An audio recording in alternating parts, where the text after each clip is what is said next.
الحمد لله رب العالمين والصلاة والسلام على سيد الأنبياء والمرسلين وعلى آله وأصحابه أجمعين أما بعد أعوذ بالله من الشيطان الرجيم بسم الله الرحمن الرحيم وإذا حييتم بتحية فحيوا بأحسن منها أو ردوها إن الله كان على كل شيء حسيبا صدق الله العظيم اللهم صل على سيدنا محمد وعلى آل سيدنا محمد وبارك وسلم اللهم صل على سيدنا محمد وعلى آل سيدنا محمد وبارك وسلم اللهم صل على سيدنا محمد وعلى آل سيدنا محمد وبارك وسلم.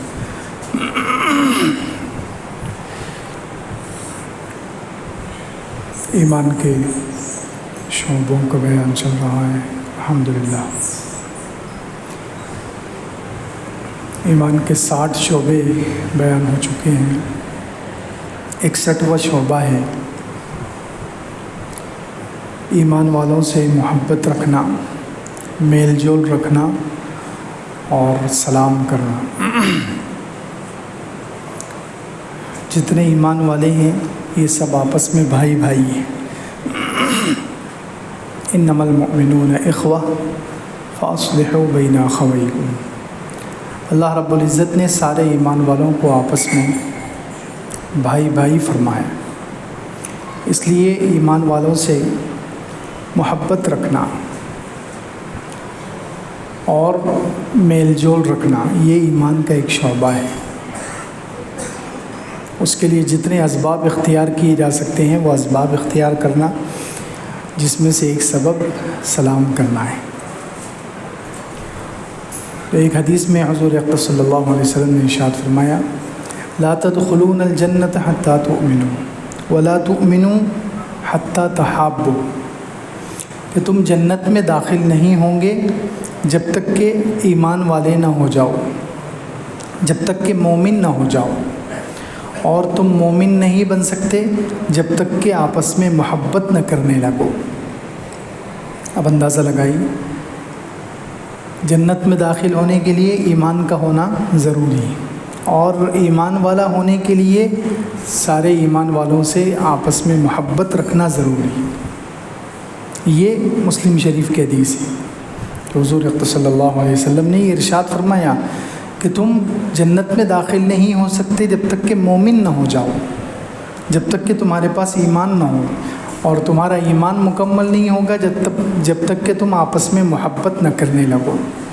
یعنی آپس میں دشمنیاں ہیں، آپس میں اگر نفرت ہے، آپس میں اگر بغض ہے، آپس میں اگر عداوت دشمنی ہے تو پھر ایمان کا کیا حال ہے؟ فرمایا مومن نہیں ہوں گے جب تک کہ آپس میں محبت نہ کرنے لگو. اس لیے ایمان کا یہ شعبہ ہے کہ ایمان والے آپس میں ایک دوسرے سے محبت کریں، آپس میں میل جول رکھیں، اچھے تعلقات رکھیں. قرآن میں کئی جگہ اللہ تعالیٰ نے ایمان والوں کی یہ صفت بیان فرمائی.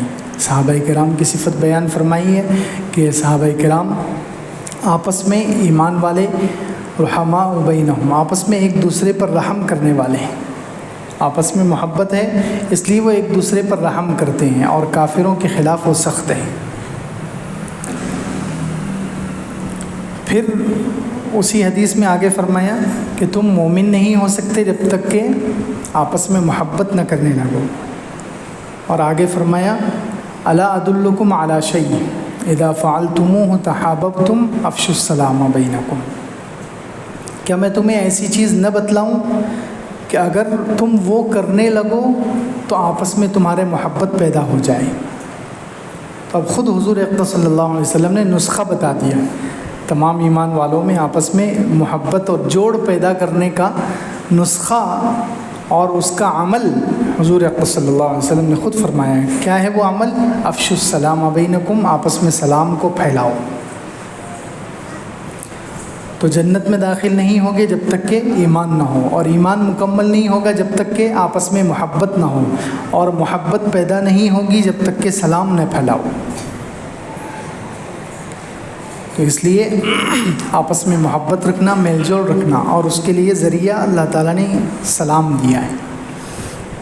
دیکھیں سلام کی ابتدا جو ہوئی ہے کہاں سے ہوئی ہے؟ حضرت آدم علیہ السلام پیدا ہوئے، پہلے دن سے انسان جب پیدا ہوا، سمجھو جب سے اللہ تعالیٰ نے سلام رکھا ہے،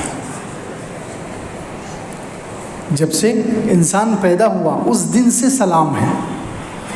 حضرت آدم علیہ السلام پیدا ہوئے، بخاری شریف میں ہے، پیدا ہوتے ہی جیسے ہی ان کے جسم میں روح آئی، ڈھانچہ تھا، ڈھانچے میں روح پیدا ہوئی، تو اللہ تعالیٰ نے حضرت آدم علیہ السلام کو حکم دیا کہ دیکھو وہ فرشتوں کی جماعت ہے، سامنے فرشتوں کی جماعت ہے، جا کر ان کو سلام کرو، السلام علیکم کہو، پھر وہ جو جواب دیں گے وہ قیامت تک تمہاری اولاد کا جواب ہوگا۔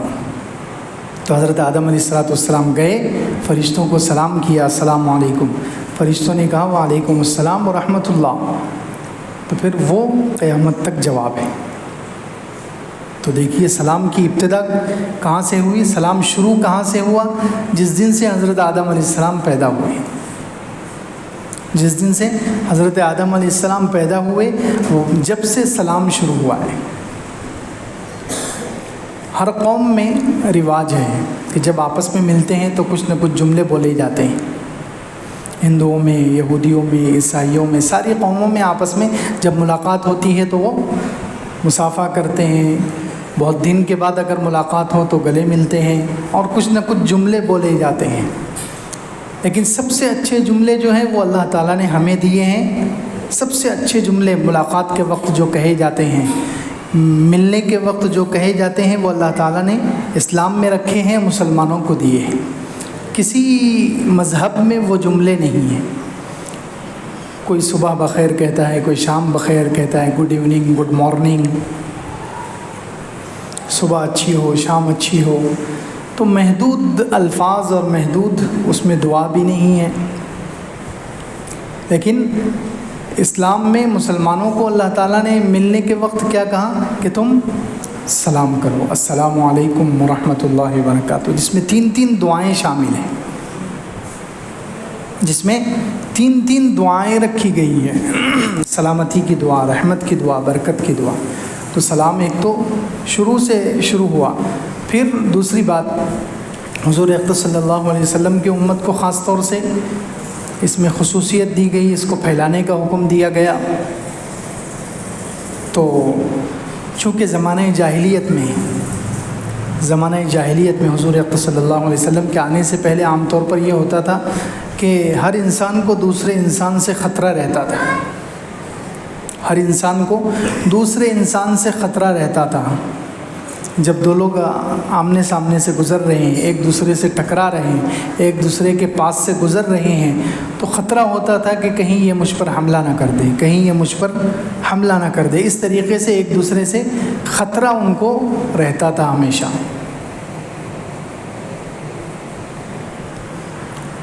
تو اسلام نے آ کر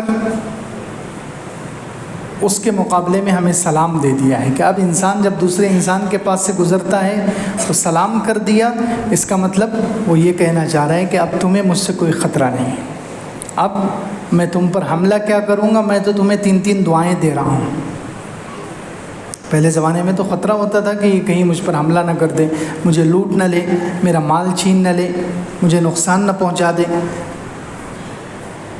تو اس کے جواب میں اسلام میں اللہ تعالیٰ نے یہ سلام دے دیا ہے کہ سامنے والا مطمئن ہو جائے سلام سن کر، کہ جب انسان دوسرے انسان کے پاس سے گزرے گا، سلام کر دے گا تو اس کو اطمینان آ جائے گا کہ یہ مجھ پر حملہ کیا کرے گا، یہ تو بیچارہ مجھے دعا دے رہا ہے، یہ تو میرے لیے دعا کر رہا ہے۔ اب ظاہر سی بات ہے جو دوسرے کے لیے دعا کرے وہ حملہ کر سکتا ہے؟ نہیں۔ تو اس لیے سلام کے الفاظ بھی جو اللہ تعالیٰ نے اس امت کو دیے ہیں وہ سب سے بہترین ہیں۔ اس میں دعا بھی ہے اور اس کو نیکی بھی بنایا گیا ہے، اس پر نیکیاں بھی ہیں۔ دعا تو ہے ہی، ساتھ ساتھ نیکی بھی ہے۔ حضور اقدس صلی اللہ علیہ وسلم تشریف فرمائے، ایک صحابی آئے، انہوں نے کہا السلام علیکم، حضور صلی اللہ علیہ وسلم نے جواب دیا اور ارشاد فرمایا 10۔ دوسرے صحابی آئے،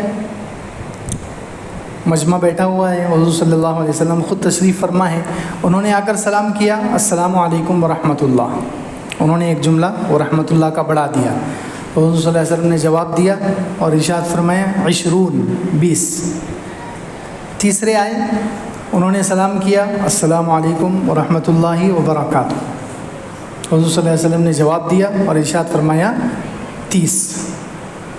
تو صحابہ نے پوچھا یہ کیا ہے، 10 20 30، آپ نے پہلے کو کہا 10، دوسرے کو کہا 20، تیسرے کو کہا 30۔ تو کہا پہلے نے کہا السلام علیکم کہا تھا تو اس کو 10 نیکیاں ملی، دوسرے نے وہ رحمۃ اللہ کا لفظ بڑھا دیا، اس کو اور 10 مل گئی، 20 ہو گئی، تیسرے نے وہ برکاتہ کا لفظ بڑھا دیا تو اس کو اور 10 مل گئی، 30 نیکیاں ہو گئی۔ تو دیکھیے کتنا پیارا جملہ ہے کہ سلام بھی ہو رہا ہے، دعا بھی دی جا رہی ہے، ایک دعا بھی کسی کی ہمارے حق میں یا کسی کے حق میں قبول ہو گئی تو اس کی زندگی بن جائے گی، بیڑا پار ہو جائے۔ سلامتی کی دعا ہے، رحمت کی دعا ہے، برکت کی دعا ہے، تینوں بھی چیزیں ایسی ہیں، سلامتی، رحمت، برکت۔ کسی مخلص آدمی نے اخلاص کے ساتھ اگر ہمیں دعا دے دی سلام کر کے اور اس کی دعا ہمارے حق میں قبول ہو گئی تو اندازہ لگائیں 3 چیزیں مل جائے گی، سلامتی، رحمت اور برکت۔ تو پھر تو دنیا اور آخرت کے سارے کام بن جائیں گے، بیڑا ہی پار ہو جائے، بیڑا ہی پار ہو جائے۔ تو خیر دعا، سلام جو ہے دعا بھی ہے اور اس میں نیکی بھی رکھی گئی ہے، اس میں نیکی بھی رکھی گئی، نیکیاں بھی ہیں۔ اسی طرح سلام کا جواب دینا، سلام کا جواب دینا واجب ہے، سلام کرنا سنت ہے۔ اور کس کس کو سلام کرنا، اللہ کے رسول صلی اللہ علیہ وسلم کی حدیثوں میں یہ تک بتایا گیا ہے۔ دیکھیں سلام کے بارے میں کتنی ڈیٹیل اور کتنی تفصیل کے ساتھ بتایا گیا ہے، ہر چیز بتائی گئی۔ سوار شخص ہے وہ پیدل چلنے والے کو سلام کرے گا، پیدل چلنے والا شخص بیٹھے ہوئے شخص کو سلام کرے گا، چھوٹی جماعت بڑی جماعت کو سلام کرے گی، یعنی چند لوگ گزر رہے ہیں، 4-5 ہیں، سامنے سے آنے والے 10-15 ہیں، تو چھوٹی جماعت بڑی جماعت کو سلام کرے گی۔ تو کون کس کو سلام کرے یہ تک بتایا گیا۔ سلام میں جو ابتدا کرے اس کو زیادہ نیکیاں، جو سلام میں ابتدا کرے وہ افضل، اس کو افضل بتلایا گیا، اس کو زیادہ نیکیوں کی فضیلت سنائی گئی، اتنی تفصیل کے ساتھ سلام کے بارے میں۔ اسی طرح سلام کے جواب کے بارے میں کہ سلام کا جواب دینا واجب ہے، اور سلام کے جواب کے بارے میں تو قرآن میں اللہ تعالیٰ نے 5ویں پارے میں فرمایا اذا حییتم بتحیہ، جب تمہیں سلام کیا جائے، جب تمہیں سلام کیا جائے فحیوا باحسن منہا او ردوہا، تو سلام جس نے کیا ہے اس سے بہتر الفاظ میں اس کو جواب دو، یا کم از کم اس کا جواب لوٹا دو۔ سامنے والے نے جیسے سلام کیا ہے اس سے بہتر انداز میں جواب دو، یا کم از کم اس کا جواب اس کو لوٹا دو، بہتر انداز میں، بہتر سے بہتر انداز میں جواب دینے کی کوشش کرنی چاہیے۔ علامہ ابن کثیر رحمۃ اللہ علیہ نے اپنی کتاب میں ایک حدیث نقل کی ہے کہ حضور صلی اللہ علیہ وسلم تشریف فرماتے، دیکھیں جواب بہتر انداز میں جواب کیسے دیا جاتا ہے یہ بھی حضور اکرم صلی اللہ علیہ وسلم نے اپنے عمل سے بتلایا کہ حضور صلی اللہ علیہ وسلم تشریف فرمائے، ایک صحابی آئے، انہوں نے سلام کیا السلام علیکم، انہوں نے اتنا ہی کہا تو حضور صلی اللہ علیہ وسلم نے ان کو جواب دیا السلام علیکم وعلیکم السلام ورحمۃ اللہ، اچھے انداز میں۔ انہوں نے صرف السلام علیکم کہا تھا تو ادھر سے حضور صلی اللہ علیہ وسلم نے ورحمۃ اللہ بڑھا کر اچھے انداز میں جواب دیا۔ دوسرے صحابہ آئے، انہوں نے کہا السلام علیکم ورحمۃ اللہ، تو حضور صلی اللہ علیہ وسلم نے ان کو جواب دیا وعلیکم السلام ورحمۃ اللہ وبرکاتہ، اس سے اچھے انداز میں ایک لفظ بڑھا کر۔ اب تیسرے آئے، انہوں نے کہا السلام علیکم ورحمۃ اللہ وبرکاتہ، انہوں نے پورا سلام کیا السلام علیکم ورحمۃ اللہ وبرکاتہ، تو حضور اکرم صلی اللہ علیہ وسلم نے ان سے کہا وعلیکم، بعض روایتوں میں اتنا ہی کہا وعلیکم، بعض روایتوں میں ہے کہ وعلیکم السلام ورحمۃ اللہ، اتنا کہا۔ تو ان کو اشکال ہوا، اعتراض ہوا کہ کہ پہلے کو تو آپ نے بڑھا کر جواب دیا، دوسرے کو بھی بڑھا کر جواب دیا، مجھے بڑھا کر جواب نہیں دیا۔ تو حضور صلی اللہ علیہ وسلم نے ان سے کہا تم نے ہمارے لیے کچھ چھوڑا ہی نہیں، تم نے ہمارے لیے کچھ چھوڑا ہی نہیں، تم نے پہلے ہی پورا کر دیا، السلام علیکم ورحمۃ اللہ وبرکاتہ، بس سلام میں اتنا ہی ہے۔ اس سے آگے بہت سارے لوگ مغفرت ہو و رضوان ہو و جنت ہو، پتہ نہیں کیا کیا بڑھا دیتے ہیں، یہ سب بیکار ہے۔ جتنے الفاظ ثابت ہیں اتنے ہی کہنے چاہیے، جتنے الفاظ حضور اقدس صلی اللہ علیہ وسلم سے ثابت ہیں اتنے ہی کہنے چاہیے۔ حضور صلی اللہ علیہ وسلم نے خود ان سے کہہ دیا کہ تم نے ہمارے لیے کچھ بچایا ہی نہیں، تم نے ہمارے لیے کچھ چھوڑا ہی نہیں، اس لیے ہم نے تمہیں تمہارا جواب لوٹا دیا، کیونکہ قرآن میں ہے کہ تم یا تو بہتر انداز سے جواب دو یا اوردوہا، یا اس کا سلام اس کو لوٹا دو۔ اس نے ہی اگر پورا سلام کر دیا تو اس کو لوٹا دو۔ تو خیر، سلام کرنا، یہ سلام کو پھیلانا، یہ حکم دیا گیا ہے آپس میں محبت کو بڑھانے کے لیے۔ سلام بہت اہم چیز ہے، اس سے محبت بڑھتی ہے، نیکیاں بھی ملتی ہے، اس میں دعا بھی ہے، اور اس کا خاص طور جنت میں جانے والے جو اعمال ہیں اس میں سے ایک عمل ذکر کیا گیا ہے، اتنا آسان عمل کہ سلام کرو، سلام پھیلاؤ، کرتے جاؤ اور جنت پالو۔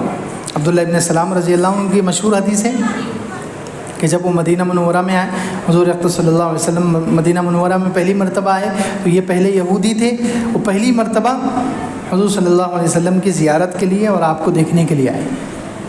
تو آتے ہی جیسے ہی انہوں نے چہرہ دیکھا تو حضور اقدس صلی اللہ علیہ وسلم کا مبارک چہرہ دیکھ کر انہوں نے کہا کہ یہ چہرہ کسی جھوٹے آدمی کا نہیں ہو سکتا۔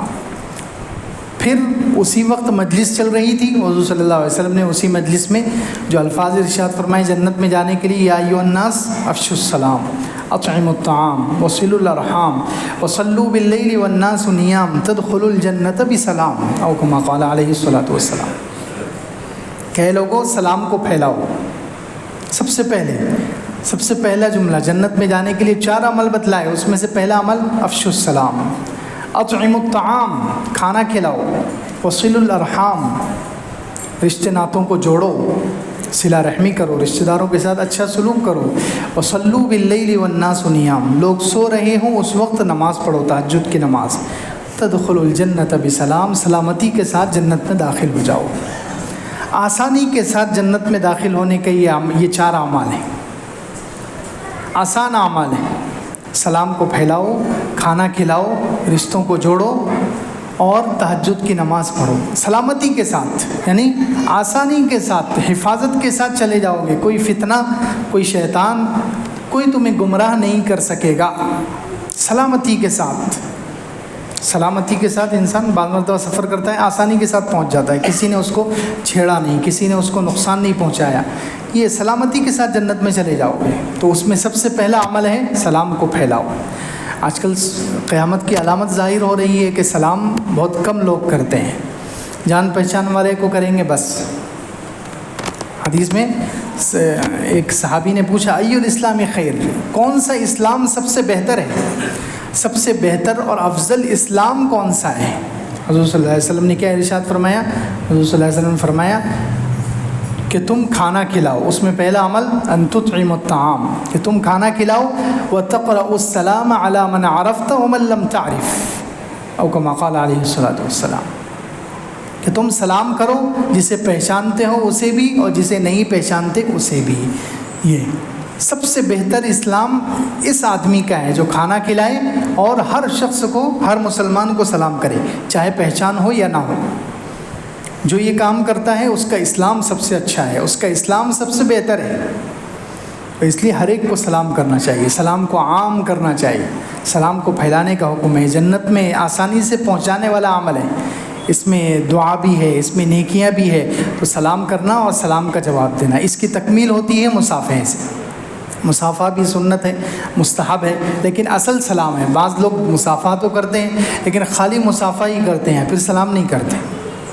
عید کے دن ہم دیکھتے ہیں عام طور پر زبان نہیں ہلاتے ہیں، ہاتھ ملائیں گے، گلے مل لیں گے، لیکن سلام نہیں کریں گے۔ پہلے سلام ہے، پھر اس کے بعد اس کی تکمیل مصافحے سے ہوتی ہے، اس کی تکمیل مصافحے سے ہوتی ہے۔ مصافحے پر بھی بہت ساری حدیثیں ہیں کہ حضور صلی اللہ علیہ وسلم نے ارشاد فرمایا جب 2 مسلمان ملتے ہیں اور مصافحہ کرتے ہیں تو ان کے جدا ہونے سے پہلے ان کی مغفرت کر دی جاتی ہے۔ جب دو مسلمان مل کر مصافحہ کرتے ہیں تو ان کے جدا ہونے سے پہلے ان کی مغفرت کر دی جاتی ہے. تو یہ مصافحہ کرنا، لیکن مصافحے کو ضروری نہیں سمجھنا چاہیے. مصافحہ وقت دیکھ کر کرنا چاہیے، وقت دیکھ کر اور سامنے والے کی پوزیشن دیکھ کر مصافحہ کرنا چاہیے، ورنہ اصل چیز سلام ہے. بہت سارے لوگ مصافحہ کرتے ہیں، ایک آدمی تیزی سے جا رہا ہے، اب اس کو روک کر مصافحہ کریں، تو یہ مصافحہ تکلیف پہنچانے والا مصافحہ ہے. اس سے ہو سکتا ہے کہ نیکیوں سے زیادہ گناہ مل جائے. بلا وجہ جب وہ آدمی تیزی سے جا رہا ہے، اس کی جانے سے لگ رہا ہے کہ وہ کسی ارجنٹ کام میں ہے، وہ کسی ضروری کام سے جا رہا ہے، تو بلا وجہ اس کو روک کر مصافحہ کرنا، یا اس کے دونوں ہاتھ مصروف ہے، دونوں ہاتھوں میں کوئی چیز اس نے اٹھائی ہوئی ہے اور جا کر ہم مصافحے کے لیے ہاتھ بڑھا دیں. کوئی گاڑی پر جا رہا ہے، اس کو روک کر مصافحہ کرنا. کوئی شخص کسی کام میں مصروف ہے اور وہاں جا کر مصافحہ کر رہے ہیں، نہیں. آج کل مصافحے کو بہت زیادہ اہم سمجھا گیا. مصافحہ سلام سے زیادہ اہمیت دی جاتی ہے، اور مصافحے کے لیے کوئی موقع محل بھی نہیں دیکھا جاتا.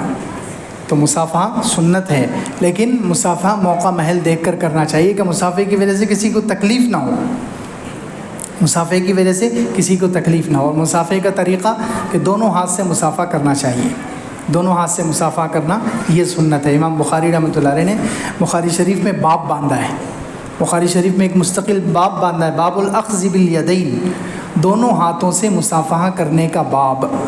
اس میں امام بخاری رحمۃ اللہ علیہ نے دو علماء کا عمل نقل کیا اپنے استاذوں کا، کہ حماد ابن زید نے مصافحہ کیا عبداللہ ابن مبارک رحمۃ اللہ علیہ سے دو ہاتھوں سے، اور اسی باب میں حدیث نقل کی ہے عبداللہ ابن مسعود رضی اللہ عنہ کی. امام بخاری رحمۃ اللہ علیہ نے اسی باب میں عبداللہ ابن مسعود رضی اللہ عنہ کی حدیث نقل کی ہے. عبداللہ ابن مسعود رضی اللہ عنہ کہتے ہیں کہ حضور صلی اللہ علیہ وسلم نے مجھے تشہد سکھایا، اور میرا ہاتھ حضور صلی اللہ علیہ وسلم کے دو ہاتھوں کے درمیان تھا. وکفی بین کفی، میری ہتھیلی حضور اقدس صلی اللہ علیہ وسلم کی دو ہتھیلیوں کے بیچ میں تھی. اب بہت سارے لوگ یہاں غلط فہمی کا شکار ہو جاتے ہیں، حدیث کا مطلب صحیح نہیں سمجھتے، تو وہ کہتے ہیں کہ عبداللہ ابن مسعود رضی اللہ عنہ کا ایک ہاتھ ہے، اس لیے ایک ہاتھ سے مصافحہ. ارے بھائی یہ دیکھو کہ حضور کے کتنے ہاتھ ہیں. نمونہ تو حضور ہیں. نمونہ کون ہے؟ حضور ہیں. لقد کان لکم فی رسول اللہ اسوۃ حسنہ، نمونہ تو حضور اقدس صلی اللہ علیہ وسلم ہے. تو عبداللہ ابن مسعود خود کہہ رہے ہیں کہ حضور کے دو ہاتھوں کے بیچ میرا ایک ہاتھ ہے. تو نہ حضور کے تو دو ہاتھ ہوئے، تو مصافحہ کتنے ہاتھ سے کرنا ثابت ہوا؟ دو ہاتھ سے، بخاری میں ہے. اور دوسری بات کہ عبداللہ ابن مسعود رضی اللہ عنہ کے ایک ہاتھ بیچ میں ہے، اس سے بھی یہ سمجھ میں آ رہا ہے کہ عبداللہ ابن مسعود کے بھی دو ہاتھ ہیں وہاں پر. کیونکہ جب آدمی کسی سے مصافحہ کرے گا تو ظاہر سی بات ہے ایک ہاتھ بیچ میں ہوگا اور ایک ہاتھ بازو میں ہوگا، دونوں ہاتھ بیچ میں تھوڑی ہوں گے کسی کے. تو عبداللہ ابن مسعود رضی اللہ عنہ کے بھی دو ہاتھ تھے، لیکن حضور اقدس صلی اللہ علیہ وسلم کے مبارک ہاتھوں کے بیچ میں تو ایک ہی ہاتھ آنے والا ہے، ایک ہاتھ بازو میں تھا. بتائیے، دیکھیے یہ کہ جب مصافحہ کریں گے تو ایک ہاتھ ہی بیچ میں آنے والا ہے، دونوں ہاتھ تھوڑی بیچ میں آنے والے، ایک ہاتھ بیچ میں ہے. تو عبداللہ ابن مسعود رضی اللہ عنہ کہتے ہیں کہ میرا ایک ہاتھ حضور صلی اللہ علیہ وسلم کے دو ہاتھوں کے بیچ میں تھا، اس کا مطلب ایک ہاتھ ادھر تھا، تو ان کے بھی دو ہاتھ ہیں. تو اس لیے بخاری شریف میں امام بخاری رحمۃ اللہ علیہ نے خاص طور سے باب باندھا ہے اور عبداللہ ابن مسعود رضی اللہ عنہ کی یہ حدیث نقل کی ہے. اور عبداللہ ابن مبارک اور حماد ابن زید دو ان کے استاذ ہیں، دو اس زمانے کے بڑے محدث ہیں، ان دونوں کا عمل بھی نقل کیا ہے کہ ان دونوں نے ایک دوسرے سے دو ہاتھوں سے مصافحہ کیا. اس لیے مصافحے کا سنت طریقہ دو ہاتھ سے مصافحہ کرنا، یہی زیادہ عاجزی اور تواضع کے قریب ہے. ایک ہاتھ سے مصافحہ کرنے میں آپ دیکھیں انسان کو تکبر محسوس ہوتا ہے، انسان کو تکبر محسوس ہوتا ہے. دو ہاتھوں سے مصافحہ کرنے میں انسان کے اندر تھوڑا جھکاؤ پیدا ہوتا ہے، یہ تواضع کے زیادہ قریب ہے، اس کے اندر عاجزی ہے. تو اس لیے مصافحہ بھی سنت ہے، اور مصافحے کا طریقہ دو ہاتھ سے مصافحہ کرنا ہے. تو بات چل رہی تھی کہ ایمان کے جو شعبے ہیں اس میں سے دو شعبے آج بیان ہوئے، ایک تو سلام کو پھیلانا اور دوسرے سلام کا جواب دینا. اللہ رب العزت ہمیں عمل کی توفیق عطا فرمائے.